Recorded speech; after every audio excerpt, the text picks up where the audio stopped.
ಚಿಕ್ಕಬಳ್ಳಾಪುರ ಶಾಸಕ ಸುಬ್ಬಾರೆಡ್ಡಿಗೆ ಸಚಿವ ಸ್ಥಾನ ಕೈ ತಪ್ಪಿದ್ದಕ್ಕೆ ಬಾಗೇಪಲ್ಲಿ ಕ್ಷೇತ್ರದ ಚೇಳೂರು ಗುಡಿಬಂಡೆ ಸಂಪೂರ್ಣ ಬಂದ್ ಆಗಿದೆ. ನಡುರಸ್ತೆಯಲ್ಲಿ ಕೂತು ಬೆಂಬಲಿಗರು ಪ್ರತಿಭಟನೆ ನಡೆಸಿದ್ದು ಬೈಕ್ ರ್ಯಾಲಿಯನ್ನ ಮಾಡಿದ್ದಾರೆ. ಗುಡಿಬಂಡೆಯಲ್ಲಿ ಬೆಂಬಲಿಗನೋರ್ವ ಹೈ ಡ್ರಾಮಾ ಮಾಡಿದ್ದಾನೆ. ಬಸ್ಗಳನ್ನು ತಡೆದು ಆಕ್ರೋಶ ವ್ಯಕ್ತಪಡಿಸಿದ್ದು ಓರ್ವ ಯುವಕ ಪೆಟ್ರೋಲ್ ಸುರಿದು ಆತ್ಮಹತ್ಯೆಗೆ ಪ್ರಯತ್ನ ಪಟ್ಟಿದ್ದಾನೆ. ಕೂಡಲೇ ಪೊಲೀಸರು ಸ್ಥಳೀಯರು ಆತನನ್ನ ರಕ್ಷಣೆ ಮಾಡಿದ್ದಾರೆ.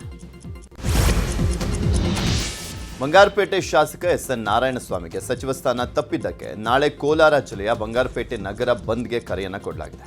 ನಾಳೆ ವಿವಿಧ ಸಂಘಟನೆಗಳಿಂದ ಬಂಗಾರಪೇಟೆ ಬಂದ್ಗೆ ಕರೆಯನ್ನು ಕೊಡಲಾಗಿದೆ. ಸ್ವಯಂ ಪ್ರೇರಿತವಾಗಿ ಬಂದ್ ಆಚರಿಸಲಿಕ್ಕೆ ವರ್ತಕರು, ರೈತರು, ಆಟೋ ಹಾಗೂ ಟೆಂಪೋ ಚಾಲಕರ ಸಂಘ ಕರೆ ಕೊಟ್ಟಿದೆ.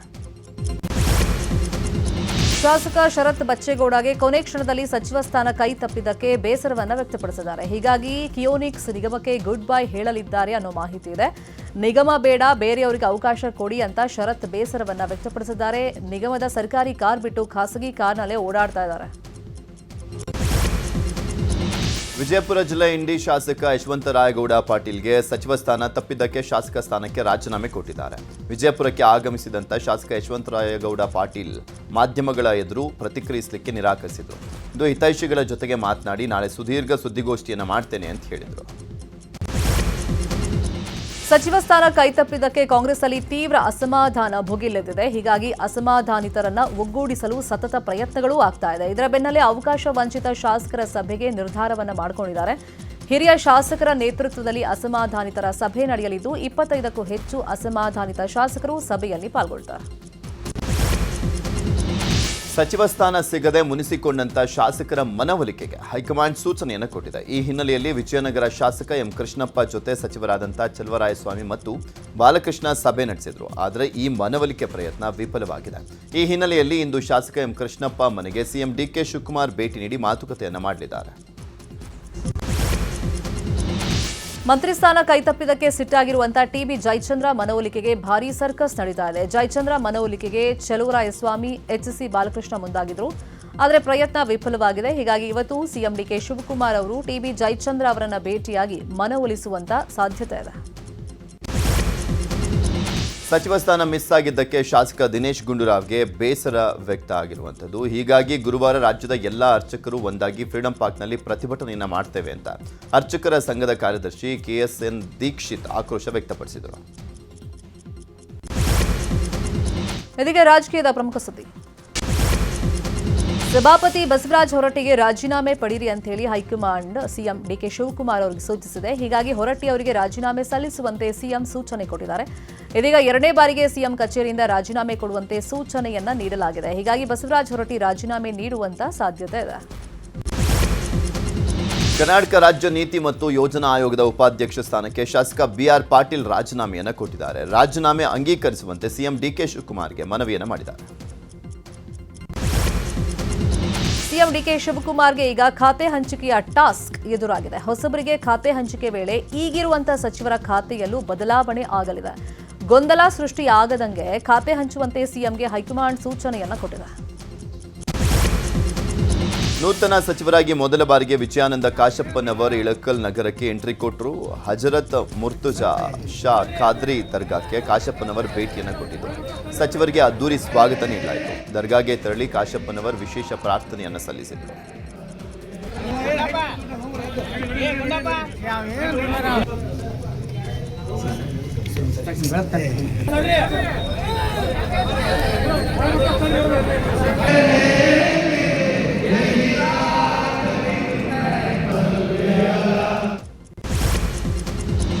ಬಿಡದಿ ಟೌನ್ಶಿಪ್ ಕುರಿತು ಪಾದಯಾತ್ರೆ ಬಗ್ಗೆ ಚರ್ಚೆಗಾಗಿ ವಿಪಕ್ಷ ನಾಯಕ ಆರ್ ಅಶೋಕ್ ದೆಹಲಿಗೆ ಪ್ರಯಾಣವನ್ನು ಬೆಳೆಸಿದ್ದಾರೆ. ಕೇಂದ್ರ ಸಚಿವ ಎಚ್ಡಿ ಕುಮಾರಸ್ವಾಮಿ ಭೇಟಿಯಾಗಿ ಚರ್ಚೆಯನ್ನ ಮಾಡಲಿದ್ದಾರೆ. ಬಳಿಕ ರಾಷ್ಟ್ರೀಯ ಅಧ್ಯಕ್ಷ ನಿತಿನ್ ನಬೀನ್ ಅವರನ್ನ ಭೇಟಿಯಾಗುವಂತ ಸಾಧ್ಯತೆ ಇದೆ. ಕೆಪಿಎಸ್ಸಿ ಹಗರಣವನ್ನು ಸಿಬಿಐ ತನಿಖೆಗೆ ವಹಿಸುವಂತೆ ಆಗ್ರಹಿಸಿ ಎಬಿವಿಪಿ ಇಂದು ಪ್ರತಿಭಟನೆಯನ್ನ ಮಾಡ್ತಾ ಇದೆ. ಬೆಂಗಳೂರಿನ ಫ್ರೀಡಂ ಪಾರ್ಕ್ನಲ್ಲಿ ಎಬಿವಿಪಿ ಕಾರ್ಯಕರ್ತರು ಅನಿರ್ದಿಷ್ಟಾವಧಿ ಧರಣಿಯನ್ನ ಮಾಡಲಿದ್ದಾರೆ. ಕರ್ನಾಟಕ ಲೋಕಸೇವಾ ಆಯೋಗ 400 ಪಶು ವೈದ್ಯಾಧಿಕಾರಿ ಹುದ್ದೆಯ ನೇಮಕಾತಿ ಪ್ರಕ್ರಿಯೆ ಪ್ರಾರಂಭ ಮಾಡಿ ಜುಲೈ 17ರಂದು ಫಲಿತಾಂಶ ಪ್ರಕಟ ಮಾಡಿತ್ತು. ಈ ಪರೀಕ್ಷೆಯಲ್ಲಿ OMR ತಿದ್ದಿರುವಂಥ ಮತ್ತು ಒಂದು ಹುದ್ದೆಗೆ ಬರೋಬ್ಬರಿ 80 ಲಕ್ಷಕ್ಕೆ ಬೇಡಿಕೆ ಇಟ್ಟಿರುವಂಥ ಆರೋಪ ಕೇಳಿಬಂದಿತ್ತು. ರಾಜ್ಯದಲ್ಲಿ ತೀವ್ರ ಬರ ಪರಿಸ್ಥಿತಿ ಹಿನ್ನೆಲೆಯಲ್ಲಿ ಡಿಸಿಎಂ ಜಿ ಪರಮೇಶ್ವರ್ ಈ ವರ್ಷ ಹುಟ್ಟುಹಬ್ಬ ಆಚರಣೆ ಮಾಡಿಕೊಳ್ಳದೇ ಇರೋದಕ್ಕೆ ನಿರ್ಧಾರವನ್ನು ಮಾಡಿದ್ದಾರೆ. ನಾಳೆ 75ನೇ ವಸಂತಕ್ಕೆ ಕಾಲಿಡ್ತಿರುವಂತಹ ಡಿಸಿಎಂ ಪರಮೇಶ್ವರ್ ಈ ಕುರಿತು ಎಕ್ಸ್ನಲ್ಲಿ ಪೋಸ್ಟ್ ಅನ್ನು ಹಾಕಿದ್ದಾರೆ. ನಾಳೆ ಯಾವುದೇ ರೀತಿಯ ವೈಯಕ್ತಿಕ ಭೇಟಿಗೆ ನಾನು ಲಭ್ಯ ಇರೋದಿಲ್ಲ ಅಂತ ಮಾಹಿತಿ ಕೊಟ್ಟಿದ್ದಾರೆ. ಮಳೆ ವಿಚಾರಕ್ಕೆ ಸಂಬಂಧಪಟ್ಟ ಸುದ್ದಿ ನೋಡೋಣ. ರಾಜ್ಯದ ಹಲವೆಡೆ ಮಳೆ ಮುಂದುವರೆದಿದೆ. ಇವತ್ತು ಕೂಡ ಹವಾಮಾನ ಇಲಾಖೆ 6 ಜಿಲ್ಲೆಗಳಿಗೆ ಯೆಲ್ಲೋ ಅಲರ್ಟ್ ಅನ್ನು ಘೋಷಣೆ ಮಾಡಿದೆ. ಕರಾವಳಿ ಭಾಗದಲ್ಲಿ ಮಳೆ ಮುಂದುವರಿಯಲಿದೆ. ಉತ್ತರ ಕನ್ನಡ, ಶಿವಮೊಗ್ಗ, ಉಡುಪಿ, ಚಿಕ್ಕಮಗಳೂರು, ದಕ್ಷಿಣ ಕನ್ನಡ ಮತ್ತು ಕೊಡಗು ಜಿಲ್ಲೆಗೆ ಹವಾಮಾನ ಇಲಾಖೆ ಯೆಲ್ಲೋ ಅಲರ್ಟ್ ಅನ್ನು ಕೊಟ್ಟಿದೆ. ಕಾವೇರಿ ಜಲಾನಯನ ಪ್ರದೇಶದಲ್ಲಿ ವ್ಯಾಪಕ ಮಳೆಯಾಗ್ತಾ ಇದ್ದು ಹಲವು ಜಲಪಾತ, ಹಳ್ಳ ಕೊಳ್ಳಗಳು ತುಂಬಿವೆ. ಭಾರೀ ಮಳೆಗೆ ಕರ್ನಾಟಕದ ಗಡಿ ಭಾಗದಲ್ಲಿರುವಂತಹ ಹೊಗೇನಕಲ್ ಜಲಪಾತದಲ್ಲಿ ಪ್ರಕೃತಿಯ ಸೊಬಗು ಮತ್ತೆ ಮೈದುಂಬಿದೆ. ಹಾಲ್ನೊರೆಯಂತ ಹೊಗೇನಕಲ್ ಜಲಪಾತದ ರಮಣೀಯ ದೃಶ್ಯ ನೋಡುಗರ ಕಣ್ಮನ ಸೆಳೀತಾ ಇದೆ. ಶಿವಮೊಗ್ಗದಲ್ಲಿ ವರ್ಣನ ಅಬ್ಬರ ಜೋರಾಗಿದ್ದು ಬಾಳೆ ಬರೆ ಫಾಲ್ಸ್ ಮೈದುಂಬಿ ಹರಿತಾ ಇದೆ. 100 ಅಡಿ ಎತ್ತರದಿಂದ ಹಾಲ್ನೊರೆಯಂತೆ ಬಾಳೆ ಬರೆ ಫಾಲ್ಸ್ ಧುಮುಕ್ತಾ ಇರುವಂಥದ್ದು. ಹುಲಿಕಲ್ ಘಾಟಿ ಮಾರ್ಗದಲ್ಲಿ ಮುಂಗಾರು ವೈಭವವನ್ನು ಪ್ರಯಾಣಿಕರು ಕಣ್ತುಂಬಿಕೊಳ್ತಾ ಇದ್ದಾರೆ.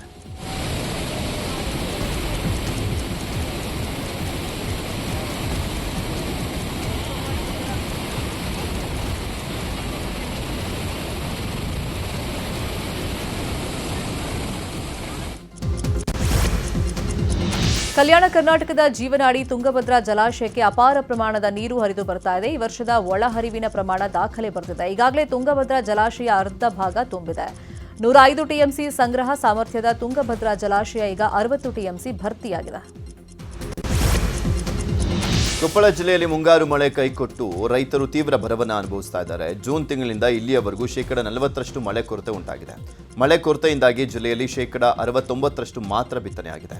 ಒಟ್ಟು 3.49 ಲಕ್ಷ ಹೆಕ್ಟೇರ್ ಪ್ರದೇಶ ಬಿತ್ತನೆ ಆಗಬೇಕಾಗಿತ್ತು. ಆದರೆ 2.41 ಲಕ್ಷ ಹೆಕ್ಟೇರ್ ಪ್ರದೇಶ ಮಾತ್ರ ಬಿತ್ತನೆಯಾಗಿದೆ.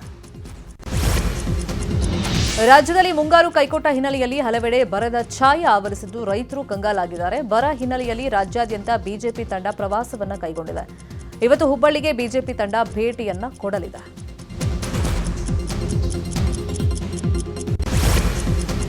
ಸಚಿವರಾಗಿ ಪ್ರಮಾಣ ವಚನ ಸ್ವೀಕರಿಸಿದ ನಂತರ ಸಂತೋಷ್ ಲಾಡ್ ಧಾರವಾಡ ಜಿಲ್ಲಾ ಪ್ರವಾಸವನ್ನು ಕೈಗೊಂಡಿದ್ದಾರೆ. ವಿಮಾನದ ಮೂಲಕ ಇಂದು ಹುಬ್ಬಳ್ಳಿಗೆ ಆಗಮಿಸಲಿರುವಂತಹ ಸಂತೋಷ್ ಲಾಡ್ ಸ್ವಕ್ಷೇತ್ರ ಕಲಘಟಗಿಗೆ ಭೇಟಿ ನೀಡಿ ಬರ ಪರಿಶೀಲನೆಯನ್ನು ಮಾಡಲಿದ್ದಾರೆ. ಇನ್ನು ಸಚಿವ ಶಿವರಾಜ ತಂಗಡಗಿ ಕೂಡ ಕೊಪ್ಪಳ ಜಿಲ್ಲೆಗೆ ಆಗಮಿಸಿ ಜಿಲ್ಲೆಯಲ್ಲಿನ ಬರ ಪರಿಶೀಲನೆ ಮಾಡಲಿದ್ದಾರೆ. ಇತ್ತ ಸಚಿವ ಕೆಎಂ ಶಿವಲಿಂಗೇಗೌಡರು ಹಾಸನ ಜಿಲ್ಲೆಯಲ್ಲಿ ನೆರೆ ಬರ ಅಧ್ಯಯನವನ್ನು ಮಾಡಲಿದ್ದಾರೆ. ಕೇರಳದಲ್ಲಿ ಧಾರಾಕಾರ ಮಳೆಯಾಗ್ತಾ ಇದೆ. ಅಲುಪ್ಸಾದಲ್ಲಿ ನಿರಂತರ ಮಳೆಯಿಂದಾಗಿ ಮುಟ್ಟಾರು ಗ್ರಾಮ ಸಂಪೂರ್ಣ ಮುಳುಗಡೆಯಾಗಿದೆ. ಇನ್ನು ಪ್ರವಾಹದಲ್ಲಿ ಸಿಲುಕಿದ್ದ ಗ್ರಾಮದ ಜನರನ್ನ ಎಸ್ಡಿಆರ್ಎಫ್ ತಂಡ ರಕ್ಷಿಸಿ ಕಾಳಜಿ ಕೇಂದ್ರಕ್ಕೆ ರವಾನೆ ಮಾಡ್ತಾ ಇದೆ.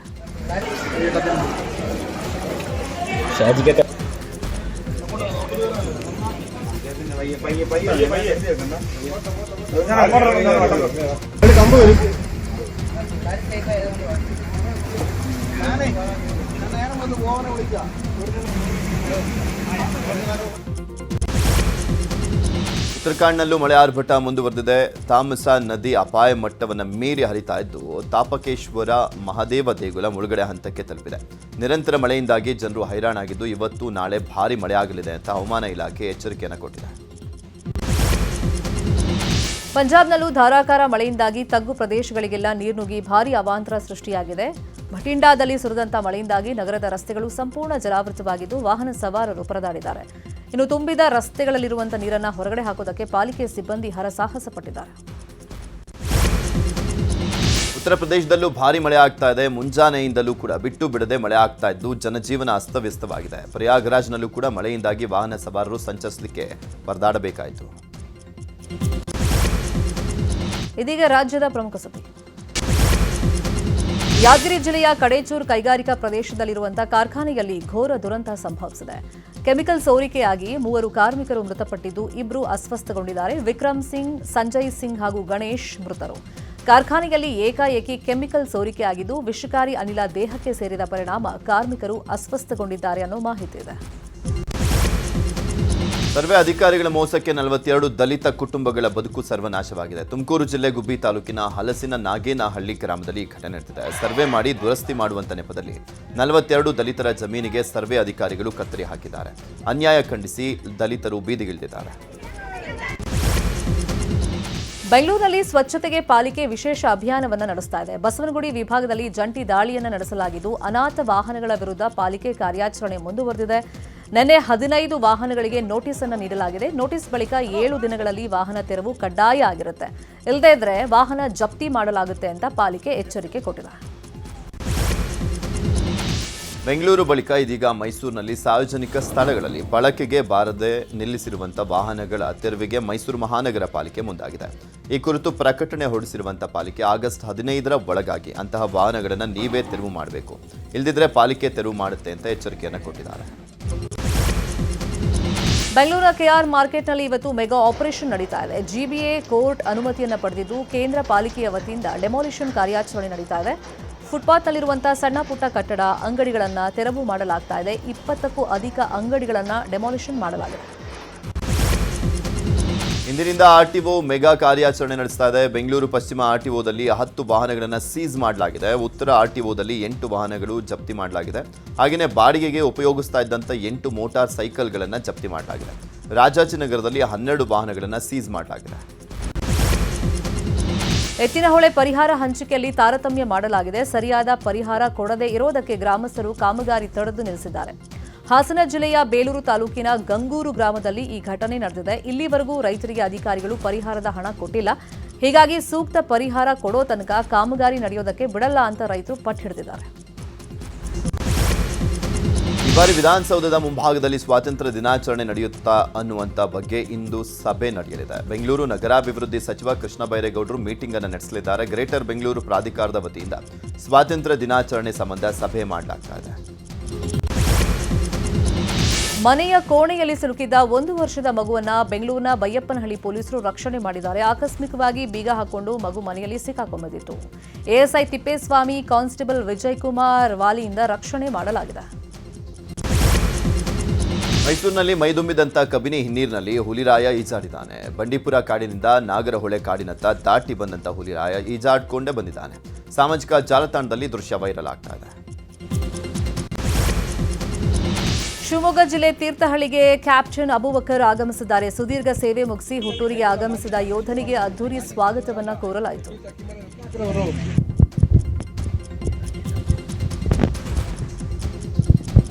ಕ್ಷೇತ್ರದ ಮಾಜಿ ಶಾಸಕರು ಹಾಗೂ ಮಾಜಿ ಸಚಿವರಾದ ಶ್ರೀಯುತ ಕಿಮ್ಮನೆ ರತ್ನಾಕರ್ ಅವರು ತೀರ್ಥಹಳ್ಳಿಯ ನಾಗರಿಕರ ಪರವಾಗಿ ಸನ್ಮಾನ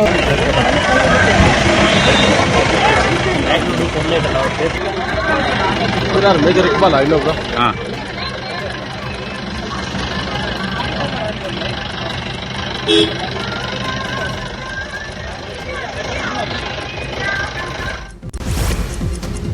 ಕ್ರೈಮ್ ನ್ಯೂಸ್.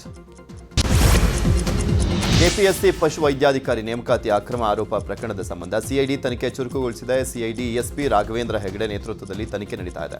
ಅಭ್ಯರ್ಥಿಗಳು ಹಾಗೂ ಮಧ್ಯವರ್ತಿಗಳ ನಡುವಿನ ವಾಟ್ಸಪ್ ಕರೆ ಸಂಪರ್ಕ ಹಾಗೂ ಅಭ್ಯರ್ಥಿಗಳ OMR ಪ್ರತಿಯಲ್ಲಿನ ಅಂಕಗಳ ಮಾಹಿತಿ ತಿದ್ದುಪಡಿ ಮಾಡಿರುವಂತಹ ಆರೋಪ ಹಿನ್ನೆಲೆಯಲ್ಲಿ ಈ ಎಲ್ಲಾ ಅಂಶಗಳ ಕುರಿತು ಸಿಐಡಿ ತನಿಖೆ ಮಾಡಲಾಗ್ತಾ ಇದೆ. ಕೆಪಿಎಸ್ಸಿ ಬಳಿ ಸಿಸಿಟಿವಿ ದೃಶ್ಯಾವಳಿ ಪಡೆದು ಪರಿಶೀಲನೆಯನ್ನ ಮಾಡ್ತಾ ಇದ್ದಾರೆ.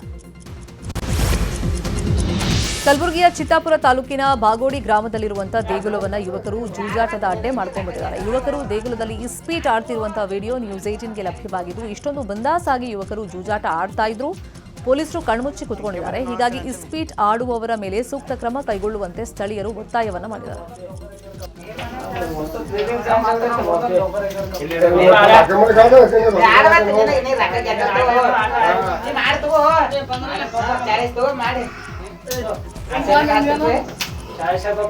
ಜಿಂಕೆ ಮರಿ ನೋಡ್ತೇನೆ.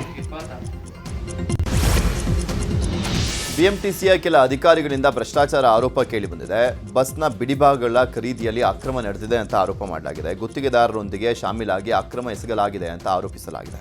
ಖಾಸಗಿ ಕಂಪನಿಯಿಂದ ತಮ್ಮ ವೈಯಕ್ತಿಕ ಖಾತೆಗೆ ಹಣ ವರ್ಗಾವಣೆ ಮಾಡಿಕೊಳ್ಳಲಾಗಿದೆ. ಈಗಾಗಲೇ ಸಹಾಯಕ ಉಗ್ರಾಣ ಅಧಿಕಾರಿ ಬಂಟನ್ನೂರಾಕರ್ನನ್ನ ಅಮಾನತು ಮಾಡಲಾಗಿದೆ. ಇನ್ನು ಪ್ರಕರಣದ ಸಂಬಂಧ ಸಮಿತಿ ರಚನೆ ಮಾಡಿ ಬಿಎಂಟಿಸಿಯಿಂದ ತನಿಖೆಯನ್ನು ಮಾಡಲಾಗ್ತಾ ಇದೆ. ದೇಶದಲ್ಲಿ ಭಾರಿ ಬೆಲೆ ಏರಿಕೆಗಳ ಮಧ್ಯೆ ಯುಪಿಐ ಬಳಕೆದಾರರಿಗೂ ಬಿಗ್ ಶಾಕ್ ಕಾದಿದೆ. 2,000 ಮೇಲಿನ ವಹಿವಾಟಿಗೆ ಶುಲ್ಕ ವಿಧಿಸುವಂಥದ್ರ ಬಗ್ಗೆ ಚರ್ಚೆ ನಡೆದಿದೆ. 2,000 ಮೀರಿದ ಯುಪಿಐ ವಹಿವಾಟಿಗೆ MDR ಶುಲ್ಕ ವಿಧಿಸುವಂಥದ್ರ ಬಗ್ಗೆ ಕೇಂದ್ರದಲ್ಲಿ ಚರ್ಚೆ ನಡೆದಿದೆ. ದೊಡ್ಡ ವ್ಯಾಪಾರಿಗಳ ಯುಪಿಐ ವಹಿವಾಟಿಗೆ ಶುಲ್ಕ ವಿಧಿಸುವಂತ ಪ್ರಸ್ತಾವನೆ ಮುಂದಿಡಲಾಗಿದೆ. ₹2,000ಗಿಂತ ಹೆಚ್ಚಿನ ಯುಪಿಐ ವಹಿವಾಟುಗಳ ಮೇಲೆ %0.3ರಿಂದ %0.5ರಷ್ಟು ಎಂಡಿಆರ್ ವಿಧಿಸುವಂತ ಪ್ರಸ್ತಾವನೆಗಳಲ್ಲಿ ಇದು ಒಂದಾಗಿದೆ. ಇವತ್ತು ಸಿಎಂ ವಿಜಯ್ ಸರ್ಕಾರದ ಮೊದಲ ಬಜೆಟ್ ಮಂಡನೆ ಮಾಡಲಾಗ್ತಾ ಇದೆ. ತಮಿಳುನಾಡು ವಿಧಾನಸಭೆಯಲ್ಲಿ ಹಣಕಾಸು ಸಚಿವ ಡಾಕ್ಟರ್ ಎನ್ ಮಾರೈ ವಿಲ್ಸನ್ ಬಜೆಟ್ ಮಂಡನೆಯನ್ನ ಮಾಡ್ತಾ ಇದ್ದಾರೆ. ವಿದ್ಯಾರ್ಥಿಗಳ ಶಿಕ್ಷಣ ಕ್ಷೇಮಕ್ಕೆ ಒತ್ತು ನೀಡಿ ಟಿವಿಕೆ ಸರ್ಕಾರ ಸರ್ಕಾರಿ ಶಾಲೆ ಹಾಗೂ ಕಾಲೇಜುಗಳಲ್ಲಿ ಸೂಪರ್ ಕ್ಲೀನ್ ಸೂಪರ್ ಕ್ಯಾಂಪಸ್ ಯೋಜನೆಯನ್ನ ಜಾರಿಗೆ ತರಲು ನಿರ್ಧರಿಸಿದೆ. ಇನ್ನು ದ್ವಿತೀಯ ಪಿಯುಸಿ ಪರೀಕ್ಷೆ ಆಧಾರದಲ್ಲಿ ವೈದ್ಯಕೀಯ ಕೋರ್ಸ್ಗಳ ಪ್ರವೇಶಾತಿಗೆ ಅವಕಾಶ ಕಲ್ಪಿಸುವಂತೆ ಕೇಂದ್ರಕ್ಕೆ ಸರ್ಕಾರ ಒತ್ತಾಯವನ್ನ ಮಾಡಲಿದೆ. ಹಾಗೆಯೇ ವಿದ್ಯಾರ್ಥಿಗಳಿಗೆ ಲ್ಯಾಪ್ಟಾಪ್ ವಿತರಣೆಯನ್ನ ಮಾಡಲಾಗುತ್ತೆ. ಇದಕ್ಕಾಗಿ 44,527 ಕೋಟಿ ಹಣ ಮೀಸಲಿಡಲಿದೆ. ಇನ್ನು ಮದುರೈನಲ್ಲಿ ಕಾನೂನು ಕಾಲೇಜು ಸ್ಥಾಪನೆ ಮಾಡಲಾಗುತ್ತೆ ಅಂತ ಹೇಳಿ ಹಲವು ಭರವಸೆಗಳನ್ನು ನೀಡಲಾಗ್ತಾ ಇದೆ. ಜಮ್ಮು ಮತ್ತು ಕಾಶ್ಮೀರದಲ್ಲಿ ಆರ್ಟಿಕಲ್ 370 ರದ್ದಾಗಿ ಇಂದಿಗೆ 7 ವರ್ಷ ಪೂರೈಸಿದೆ. ಈ ಹಿನ್ನೆಲೆಯಲ್ಲಿ ಭಾರೀ ಕಟ್ಟೆಚ್ಚರವನ್ನು ವಹಿಸಲಾಗಿದ್ದು ಯಾವುದೇ ಅಹಿತಕರ ಘಟನೆ ನಡೆಯದಂತೆ ಮುನ್ನೆಚ್ಚರಿಕೆ ಕೈಗೊಳ್ಳಲಾಗಿದೆ. ಇನ್ನು ಜಮ್ಮುವಿನಲ್ಲಿ ವಾಲ್ಮೀಕಿ ಸಮಾಜದ ಸದಸ್ಯರು ಆರ್ಟಿಕಲ್ 370 ರದ್ದಾಗಿ 7 ವರ್ಷವಾದಂಥ ಹಿನ್ನೆಲೆಯಲ್ಲಿ ಸಿಹಿ ಹಂಚಿ ತ್ರಿವರ್ಣ ಧ್ವಜ ಹಾರಿಸಿ ಸಂಭ್ರಮಾಚರಣೆಯನ್ನು ಮಾಡಿದರು. ಇರಾನ್ಗೆ ಅಮೆರಿಕ ಅಧ್ಯಕ್ಷ ಡೊನಾಲ್ಡ್ ಟ್ರಂಪ್ ಮತ್ತೊಮ್ಮೆ ಎಚ್ಚರಿಕೆಯನ್ನು ಕೊಟ್ಟಿದ್ದಾರೆ. ಹರ್ಮೂಜ್ ಜಲಸಂಧಿಯನ್ನ ಇರಾನ್ ಆದಷ್ಟು ಬೇಗನೆ ಸಂಚಾರಕ್ಕೆ ಮುಕ್ತಗೊಳಿಸದೇ ಇದ್ರೆ ಇರಾನ್ ಮೇಲೆ ತೀವ್ರ ದಾಳಿ ನಡೆಸಲಾಗುತ್ತೆ ಅಂತ ಹೇಳಿ ಖಡಕ್ ವಾರ್ನಿಂಗ್ ಅನ್ನು ಕೊಟ್ಟಿದ್ದಾರೆ. 2 ಪಂದ್ಯಗಳ ಟೆಸ್ಟ್ ಸರಣಿಗಾಗಿ ಟೀಂ ಇಂಡಿಯಾ ಆಟಗಾರರು ಶ್ರೀಲಂಕಾಗೆ ತೆರಳಿದ್ದಾರೆ. ಮುಂಬೈನಿಂದ ತೆರಳಿದ ಆಟಗಾರರು ಕೊಲಂಬೋದಲ್ಲಿ ಇಳಿದರು. ಇನ್ನು ಕ್ಯಾಪ್ಟನ್ ಶುಭ್ಮನ್ ಗಿಲ್, ಕೋಚ್ ಗಂಭೀರ್ ಸೇರಿದಂತೆ ಬಹುತೇಕ ಆಟಗಾರರು ಲಂಕಾಗೆ ತೆರಳಿದ್ದಾರೆ. ಮೊದಲ ಟೆಸ್ಟ್ ಆಗಸ್ಟ್ 15ರಿಂದ ಗಾಲೆ, ಹಾಗೆಯೇ ಎರಡನೇ ಟೆಸ್ಟ್ ಆಗಸ್ಟ್ 23ರಿಂದ ಕೊಲಂಬೋ ಸ್ಟೇಡಿಯಂನಲ್ಲಿ ನಡೆಯಲಿದೆ. Cinema news. ಗಜನಿ ಸಿನಿಮಾದ ಖಳನಾಯಕ ಪ್ರದೀಪ್ ರಾಮ್ ಸಿಂಗ್ ರಾವ್ ನಿಧನರಾಗಿದ್ದಾರೆ. ಕ್ಯಾನ್ಸರ್ನಿಂದ ಬಳಲ್ತಾ ಇದ್ದಂಥ ನಟ ಪ್ರದೀಪ್ ರಾಮ್ ಸಿಂಗ್ ಚಿಕಿತ್ಸೆ ಫಲಿಸದೆ ಮೃತಪಟ್ಟಿದ್ದಾರೆ. ಕನ್ನಡ, ತೆಲುಗು, ಹಿಂದಿ ಭಾಷೆಯಲ್ಲಿ ಖಳನಾಯಕನಾಗಿ ನಟಿಸಿ ಸೈ ಅನ್ಸ್ಕೊಂಡಿದ್ರು. ದಿಲ್ರಾಜು ನಿರ್ಮಾಣದ ವಂಶಿ ಪಡಿಪಲ್ಲಿ ನಿರ್ದೇಶನದ ಸಿನಿಮಾದಲ್ಲಿ ಬಾಲಿವುಡ್ ನಟ ಸಲ್ಮಾನ್ ಖಾನ್ ನಟಿಸ್ತಾ ಇದ್ದಾರೆ. ಈ ಸಿನಿಮಾಗೆ ಸಲ್ಮಾನ್ ಖಾನ್ ಬಾಡಿ ಟ್ರಾನ್ಸ್ಫಾರ್ಮೇಷನ್ ಮಾಡ್ಕೊಳ್ತಾ ಇದ್ದಾರೆ. ಪಾತ್ರಕ್ಕಾಗಿ ಸುಮಾರು 16 ಕೆಜಿ ತೂಕ ಕಡಿಮೆ ಮಾಡ್ಕೊಳ್ತಾ ಇದ್ದಾರೆ.